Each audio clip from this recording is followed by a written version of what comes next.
कब होगी अगली जनगणना, आ गई सूचना। स्वागत है आपका हमारे YouTube चैनल संकल्प पीसीएस पर। तो बढ़ते हैं अपने टॉपिक की ओर। जनगणना 2025 की शुरुआत में होने की संभावना। भविष्य के चक्र में बदलाव होगा। जाति पर अभी कोई फैसला नहीं। सूत्र। जनगणना और एनपीआर का काम अगले साल की शुरुआत में शुरू होगा और जनसंख्या के आंकड़े 2026 तक घोषित किए जाएंगे। आधिकारिक सूत्रों ने बताया कि काफी समय से लंबित जनगणना और राष्ट्रीय जनसंख्या पंजी एनपीआर को अद्यतन करने का काम 2025 से प्रारंभ 2025 के प्रारंभ में शुरू होने की संभावना है और 2026 तक आंकड़ों की घोषणा की जाएगी। हालांकि अभी तक इस पर कोई फैसला नहीं लिया गया है कि आम जनगणना के साथ जाति जनगणना भी की जाएगी या नहीं। 1951 के बाद से देश की जनसंख्या की गणना हर 10 साल में की जाती है, लेकिन 2021 में जनगणना का काम कोविड-19 महामारी के कारण नहीं किया जा सका। अभी तक इसके अगले शेड्यूल को लेकर कोई औपचारिक घोषणा नहीं की गई है। उन्होंने कहा, पूरी संभावना है कि जनगणना और एनपीआर का काम अगले साल की शुरुआत में शुरू हो जाएगा और जनसंख्या आंकड़ों की घोषणा 2026 तक कर दी जाएगी। इसके साथ ही जनगणना चक्र में बदलाव होने की संभावना है, इसलिए यह 2025-35 और फिर 2035-2045 और भविष्य में आगे भी होगा, सरकार की सोच से अवगत सूत्रों ने कहा।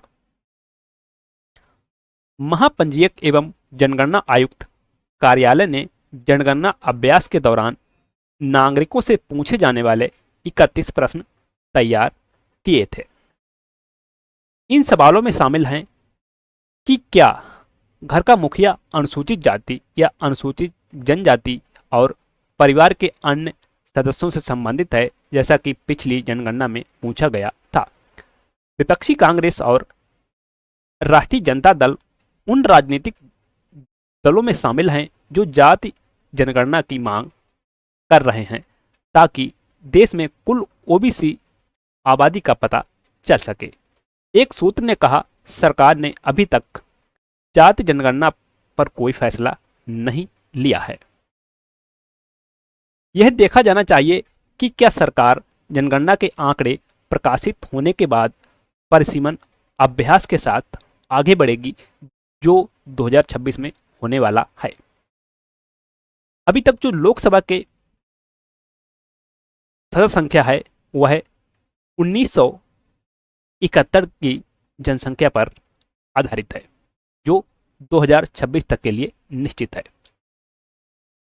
दक्षिणी राज्यों के कई राजनीतिक नेताओं ने अपने राज्यों को लोकसभा सीटों से हारने की संभावना पर अपनी आशंका व्यक्त की है और इस तरह उनके राजनीतिक दबदबे के रूप में वे उत्तरी राज्यों के विपरीत जनसंख्या नियंत्रण में सफल रहे हैं।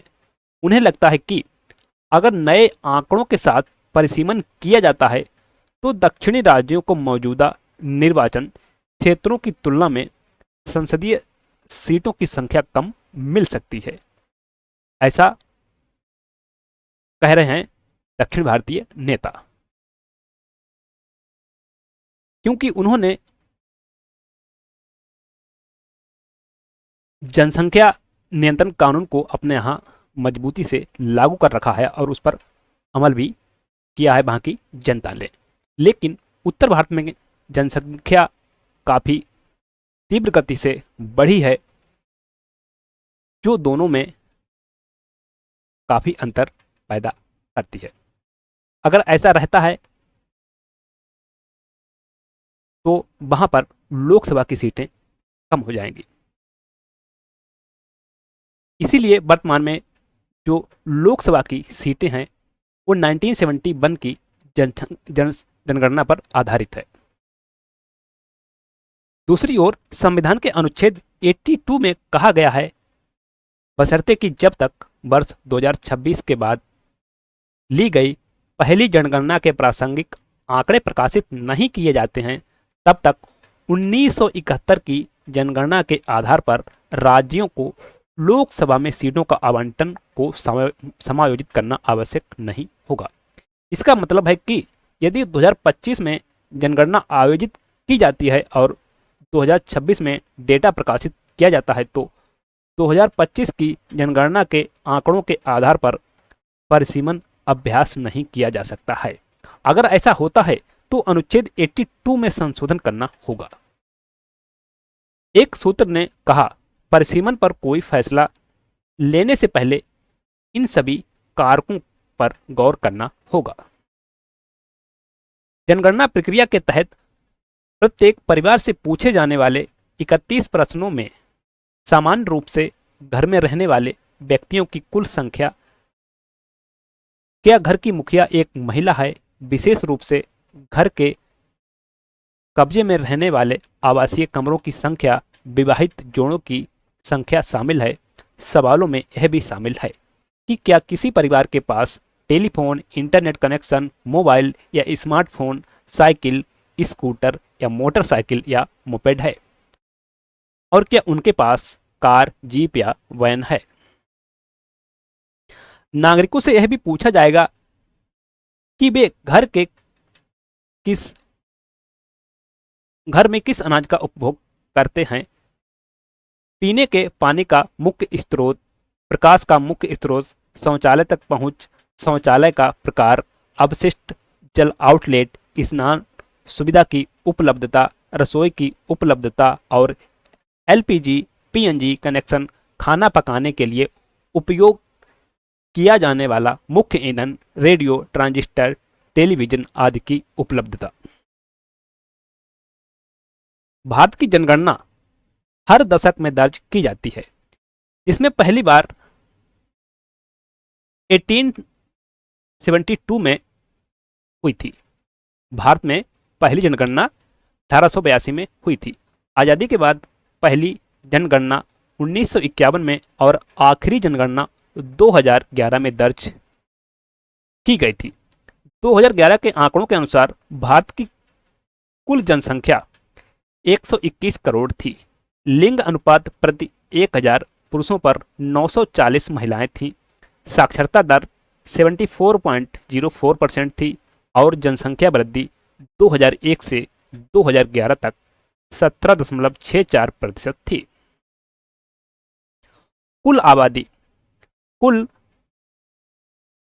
68.84% आबादी ग्रामीण क्षेत्रों में रहती थी, जबकि 31.16% शहरी क्षेत्रों में रहती थी।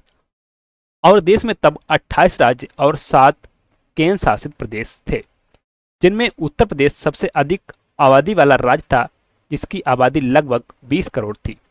सबसे कम आबादी वाला केंद्र शासित प्रदेश लक्षद्वीप था, जिसकी आबादी 64,429 थी। राजस्थान भौगोलिक रूप से सबसे बड़ा राज्य था, जिसका क्षेत्रफल 3,42,239 वर्ग किलोमीटर था, और गोवा सबसे छोटा राज्य था, जिसका क्षेत्रफल 3,702 वर्ग किलोमीटर था।